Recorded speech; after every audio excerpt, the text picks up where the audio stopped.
सुखदेव जी द्वितीय पुत्री हमारे मनु महाराज की द्वितीय पुत्री के वंश का वर्णन कर रहे हैं। आपूति देवहूतिश्च प्रसूति रीति विश्वता। तो देवहूति जी का वंश आपने सुना। आपूति का विवाह रुचि प्रजापति के साथ हुआ, जिनके यहाँ भगवान का नर नारायण अवतार होता है। और प्रसूति का विवाह दक्ष जी के साथ में संपन्न हुआ, जिनकी 16 कन्याओं में सबसे छोटी भगवती परांबा सती होती है।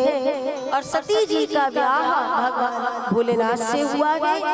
और आप सभी को पता होना चाहिए कि दक्ष के हृदय में मद आ गया था। गोस्वामी तुलसीदास जी ने रामचरितमानस में और वेदव्यास जी ने श्रीमद् भागवत में यह सती प्रसंग बड़े विस्तार से गाया है।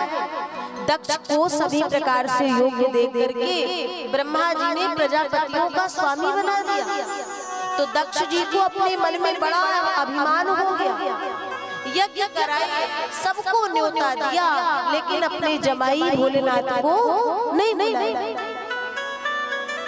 अब सती अम्मा उस समय भगवान भोलेनाथ सती को कथा सुना रहे थे। अच्छा एक बात बताइए, वक्ता अगर कथा कहे और श्रोता का ध्यान चक्कर मकर में हो तो वक्ता को कथा कहने में आनंद आएगा? नहीं ना। अब भोलेनाथ जैसा वक्ता हो हमारा। अब आजकल के हम गए 7 दिन के लिए बंद गए हैं। अब जितना चक्कर मकर करे हमें तो कथा कहनी है। लेकिन भोलेनाथ ने देखा सती का ध्यान कथा में नहीं है। भोलेनाथ कथा को सुनने में कहने में भाव विभोर, और सती ने देखा देवता कहीं जा रहे हैं। किससे पूछे ये कहाँ जा रहे हैं? तो भोलेनाथ से पूछती बाबा। अब कथा कहने वाला वक्ता बड़े भाव से कथा गाए, सामने से एक श्रोता अगर बीच से चिल्ला तो वक्ता कैसा लगेगा? पहले तो वक्ता को बड़ी जोर का क्रोध आएगा। अगर करुणा और भाव से कहे तो शायद वक्ता को लगे बहुत बहुत आवश्यक कोई बात हो जो इसने बीच में शोर मचाया है। तो भोलेनाथ ने कहा हाँ देवी बताएं।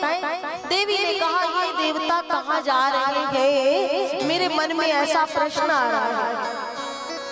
भोलेनाथ ने कहा सच है, जिसके ऊपर नारायण की अत्यधिक कृपा होगी वही इस कथा को सुन सकता है। और अगर भगवान की कृपा नहीं है तो प्रांगण में बैठने के बाद शिव जैसा वक्ता भी क्यों ना हो और सती जैसा श्रोता होगा तो कल्याण होने वाला नहीं है। भगवान की कथा का सर्वश्रेष्ठ वक्ता भोलेनाथ कथा को वहीं बंद कर दिया। और मुझे लगता है हर वक्ता को बहुत गूढ़ बातें हर जगह बतानी भी नहीं चाहिए। जहाँ श्रोता देख ले कि श्रोता टाइम पास कर रहा है तो वक्ता को भी ऊपर बस थोड़ी डेंटिंग पेंटिंग कर देनी चाहिए। जब तक कोई प्यासा ना मिले तो प्यासे को जल पिलाओगे तो उसकी तृप्ति होगी, और भरे हुए को पिलाओगे तो कहेगा उनके पास फ्री का था ना इसलिए पिला रहे थे। जबरदस्ती हमें पीने की आवश्यकता नहीं। भोलेनाथ ने कथा वहीं बंद कर दी। सती से कहा तुम्हारे पिता स्वामी हुए हैं, यज्ञ करा रहे। अब बेटी ने सुना पिता के यहाँ यज्ञ हो रहा है तो मैं भी जाऊं। शिव ने समझाया तुम्हारे पिता हमसे विरोध मानते हैं इसलिए न्योता नहीं दिया, और हमारे बयर तुम्हें बिसराई, हमारे कारण तुम्हें भी नहीं बुलाया। बिना बुलाए जाओगी तो कोई आदर सत्कार होने वाला नहीं। यद्यपि मैं मानता हूँ कि कथा में, भगवत कथा में, गुरु के यहाँ, मंदिर में, पिता के यहाँ किसी न्योते की कोई आवश्यकता नहीं पड़ती, लेकिन तो भी जहाँ कोई विरोध माने तो उस स्थान पे जाना नहीं चाहिए। सती जी ने कहा हमारे पिता कोई ऐसे ही विरोध थोड़ी मानेंगे, आपकी भी कोई गलती हुई होगी तभी हमारे पिता विरोध मान रहे हैं। भोलेनाथ ने उस ब्रह्म सत्र, जिस ब्रह्म सत्र के अध्यक्ष भोलेनाथ थे, और दक्ष का आगमन हुआ, सबने दक्ष को प्रणाम किया। राम जी के ध्यान में लीन होने के कारण भगवान देख नहीं पाए, दक्ष से मिल नहीं पाए, तो दक्ष ने इस बात से अपना अपमान माना, तो कह दिया शमशान की भस्म रमाने वाला जिसके पास रहने का घर का ठिकाना नहीं, मैंने दया करके अपनी बिटिया का दान दे दिया।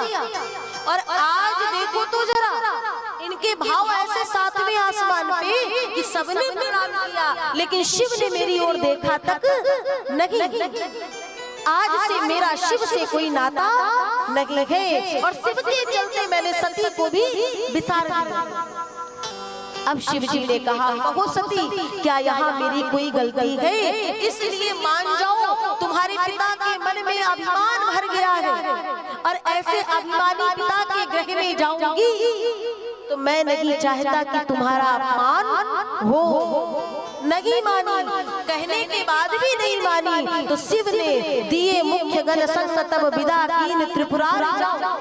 और जैसे ही पहुंची तो क्या हुआ, दक्ष के डर से किसी ने उनका आदर नहीं किया, लेकिन केवल एक माँ ने देखा तो मंडप से उठ खड़ी हुई, अपनी बिटिया को जाकर के हृदय से लगा ली।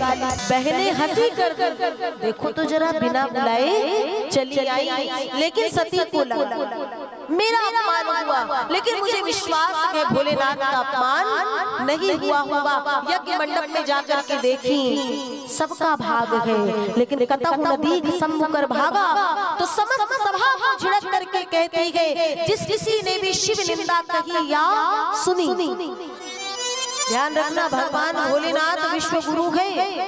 जीवन में कहीं आपके सामने गुरु की निंदा होती हो, पिता की निंदा होती हो, या तो आपकी सामर्थ्य हो तो उस निंदा को वहीं बंद करा दो, और नहीं करा सकते हो तो अपने श्रवण को बंद करके वहां से अन्यत्र चले जाओ।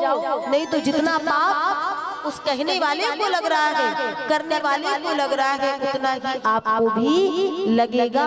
क्योंकि सती ने कहा, जिस किसी ने निंदा करी और सुनी, उन दोनों को उसका फल मिलेगा। और मेरा मंद बुद्धि पिता दक्ष जो शिव निंदा करता है, मुझे धिक्कार है जो मैं ऐसे पिता की बिटिया हूँ, इसलिए इस अपराधी शरीर को अब ज्यादा देर तक रखने वाली नहीं हूँ। सत्यत्व की योगाग्नि को प्रकट की प्यारे, और उसी अग्नि में जल करके भस्म हो। अंतिम में भोलेनाथ को याद किया, फलस्वरूप अगला जन्म पार्वती जी के रूप में होता है। चारों ओर हाहाकार मचा है। भगवान शिव को पता चला, क्रोध में आकर के वीरभद्र को उत्पन्न किए।